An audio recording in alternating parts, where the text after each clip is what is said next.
بھٹو صاحب کے دور میں شراب پر پابندی تھی۔ ضیاء الحق صاحب نے مزید پابندی لگا دی۔ سعادت حسن منٹو کو میں نے خط میں ان حالات کی تفصیل لکھی۔ منٹو کا جواب آیا۔ منٹو کو خط میں نے صدر ضیاء الحق کے دور میں لکھا تھا۔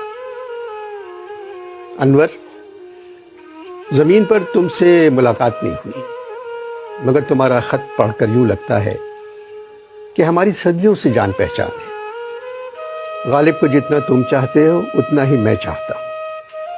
ہندوستان میں جو فلم مرزا غالب بنی تھی وہ کہانی میں نے لکھی تھی۔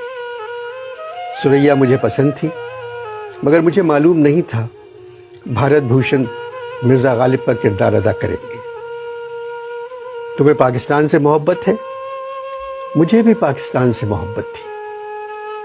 پارٹیشن کے بعد عصمت چغتائی نے مجھ سے کہا، آپ پاکستان جا کر کیا کریں گے؟ میں نے کہا، عصمت، وہاں ہم ہی ہم ہوں گے۔ مگر میں پاکستان بننے کے 8 سال بعد دنیا چھوڑ آیا۔ عمر کیا تھی میری؟ 43 برس۔ مختلف افسانے لکھنے پر مجھے کئی دفعہ جیل ہوئی۔ جب بھی کبھی میں نے معقول افسانہ لکھا مجھے جیل جانا پڑا۔ تم نے اپنے خط میں لکھا ہے، ضیاء الحق صاحب نے شراب پر مزید پابندی عائد کر دی ہے۔ پاکستان میں اگر 2 لاکھ انسان شراب پیتے تھے تو دیکھنا پابندی لگنے کے بعد 2 کروڑ انسان شراب پئیں گے۔ بات سنو، اگر تم لوگ چاہتے ہو کسی چیز کو ختم کرنا تو اس کی طرف دھیان دینا چھوڑ دو، وہ خود بخود ختم ہو جائے گی۔ دیکھو، میں نے اپنی صحت کی طرف دھیان نہیں دیا، خود بخود ختم ہو گئی۔ میرے پاکستان اور تمہارے پاکستان میں جو سب سے بڑا فرق ہے وہ یہ ہے، میرے زمانے میں لوگ گھروں میں نماز پڑھتے تھے اور گھر سے باہر جا کر شراب پیتے تھے۔ اب تمہارے پاکستان میں لوگ باہر جا کر نماز پڑھتے ہیں تاکہ دوسرے لوگ انہیں مسجد جاتا ہوا دیکھ لیں، اور شراب اپنے اپنے گھروں میں اپنے والدین اور بچوں کے سامنے پینے لگے۔ مجھ پر الزام تھا میں فحش لکھتا ہوں۔ تم بتاؤ، اس تہذیب پہ کپڑے کس طرح اتارتا جو پہلے سے ننگی تھی۔ میں معاشرے میں بکھری ہوئی غلاظت پر سفیدی کرنے کے بجائے غلاظت کو دیکھتا تھا اور لکھ دیتا تھا۔ ان لوگوں نے ایک محلے میں لوگوں کے جانے پر پابندی لگائی، نتیجہ کیا نکلا؟ وہ محلہ تو خالی ہو گیا، مگر لاہور میں بڑی بڑی سوسائٹیاں محلہ بن گئی۔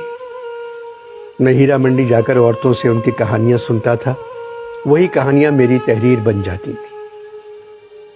میرا دوست صرف میرا قلم تھا، مرتے دم تک اس نے ساتھ نہیں چھوڑا۔ میں تم سے صرف اتنا کہنا چاہتا ہوں، اس معاشرے میں جو بھی بات تمہیں گھناؤنی نظر آئے اس کے بارے میں ضرور لکھنا۔ اور مجھے بہت سو نے بتایا ہے تم لکھتے بھی ہو اور منہ پر بھی کہہ دیتے ہو۔ انور، میں نے کبھی جھوٹ نہیں بولا، تمہارے یہاں کوئی سچ نہیں بولتا۔ طوائفوں سے میری دوستی صرف اس لیے تھی کہ وہ سچ بولتی تھی، جو کچھ ان پہ گزرتی تھی وہ بیان کر دیتی تھی۔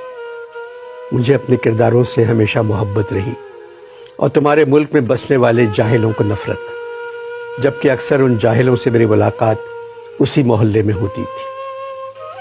تم نے لکھا ہے، میں اردو ادب کا سب سے بڑا افسانہ نگار ہوں۔ مجھے صرف ایک بات کی خوشی ہے، جس دن میرا انتقال ہوا اس دن تعزیت کرنے والوں کا ہجوم میرے گھر پہ نہیں تھا۔ یہی سچے اور بڑے ادیب کی پہچان ہے، سچ پر مرنے والا تمہارا منٹو۔